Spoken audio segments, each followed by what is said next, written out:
The Women's March Kern County is taking steps to unite and empower women this year, making some changes on their 4-year anniversary.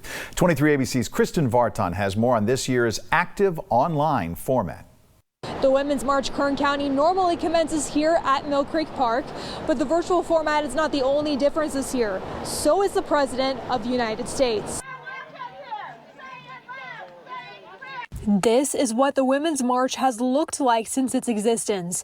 Thousands of women taking steps around the country, picket signs in hand to advocate for women's rights. The inaugural Women's March took place the day after Donald Trump became president of the United States 4 years ago.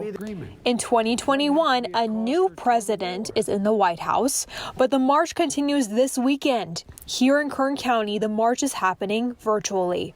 We really need to find some reconciliation with our country.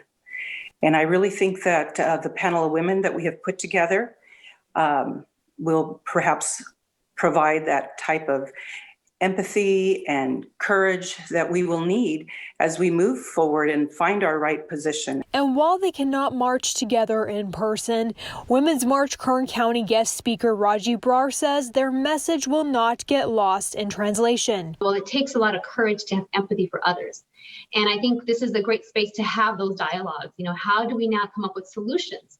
I think everyone's already done a job of explaining what's right and what's wrong. We've been back and forth for so long now. Not only will there be a panel of speakers and musical performances, but a time for discussion. Fellow organizer and local performer Crimson Sky says she is especially excited because America now has a diverse female vice president.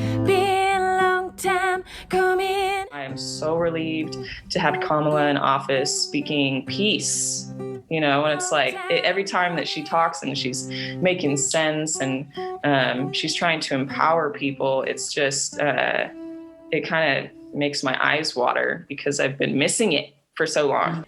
The event will be held on Zoom, and they emphasize it's open to anyone of any background or gender. They are hoping to eventually do an in-person COVID-safe march for the International Day of the Women in March. The virtual Women's March in Kern County commences on January 23rd at 12 p.m. And the link to sign up will be on our website, turn23.com. In Bakersfield, Kristin Vartan, 23 ABC News, connecting you.